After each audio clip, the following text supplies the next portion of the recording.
44वीं meeting में कई अहम फैसले हुए हैं, जिनमें सबसे अहम फैसला ये लिया गया है कि कोरोना महामारी से युद्ध में इस्तेमाल होने वाली कई जीवन रक्षक दवाओं और उपकरणों पर जीएसटी घटा दी गई है। अब आपको समझ में आ रहा होगा कि हमने आपको जब जागो तभी सवेरा वाली कहावत क्यों सुनाई थी।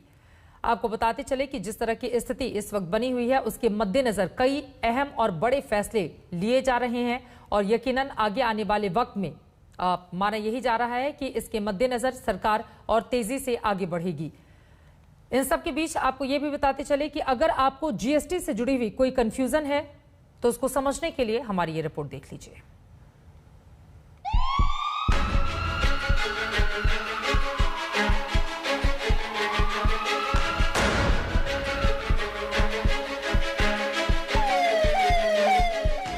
देश में कोरोना की पहली लहर के बाद दूसरी लहर भी आकर जाने वाली है और अब सरकार को कोरोना से बचाने वाले और इलाज में इस्तेमाल होने वाले उपकरणों और दवाइयों पर जीएसटी घटाने का वक्त मिल गया है।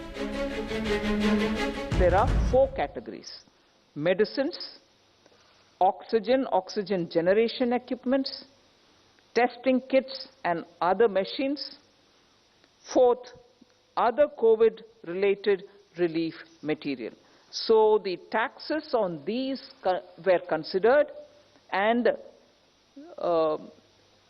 GOM suggested altering the rates.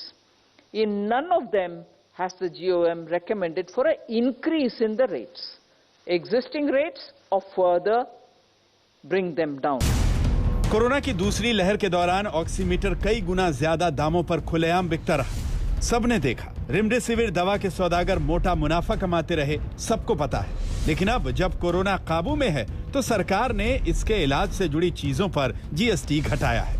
Oximeter पर 12% से घटकर 5%, हैंड सैनिटाइजर पर 18 से घटकर 5%, वेंटिलेटर पर 12 से घटकर 5%, रेमडेसिविर पर 12 से घटकर 5%, मेडिकल ग्रेड ऑक्सीजन पर 12 से घटकर 5%, ऑक्सीजन कंसंट्रेटर पर 12 से घटकर 5%, थर्मामीटर पर 12 से घटकर 5%, high flow nasal cannula device पर 12 से घटकर 5% और कोविड की रैपिड एंटीजन टेस्टिंग किट पर 12 के बजाय 5% जीएसटी लगेगी। साथ ही ब्लैक फंगस की दवा टोसिलोजुमैब और इंजेक्शन एम्फोटेरिसिन बी पर जीएसटी 5% से घटाकर 0 कर दी गई है।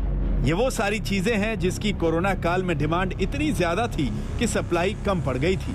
अब उम्मीद है कि लोगों को ऊंची कीमतों से थोड़ी राहत मिलेगी। एक बहुत ही क्लियर प्रोविजन है जीएसटी लॉ के अंदर, जो ये कहता है कि अगर कोई रेट कट होता है या अगर कोई क्रेडिट इंक्रीज होता है तो जो भी कंपनीज वगैरह इसको मैन्युफैक्चर करती हैं they are bound to pass on the rate cut to the common public. ये एक प्रोविजन है जीएसटी के अंदर सेक्शन 171, जिसे एंटी प्रॉफिटियरिंग के नाम से जाना जाता है। तो उस प्रोविजन के अंडर सारी कंपनीज जो इस रेट कट की वजह से उनके दाम कम होने चाहिए वो उनको पास ऑन करना पड़ेगा। आपको जानकर हैरानी हो सकती है, हमारे देश में अब तक एम्बुलेंस पर 38% जीएसटी लगती थी। यानी अब तक सरकार की नजर में एम्बुलेंस और लग्जरी कार में कोई अंतर नहीं था। और यही बातें लोगों को सबसे ज्यादा चुभ रही थी। इसी के साथ खबरदार में एक ब्रेक के लिए हम रुकेंगे, फौरन लौटते हैं। आप देखते रहिए आज तक।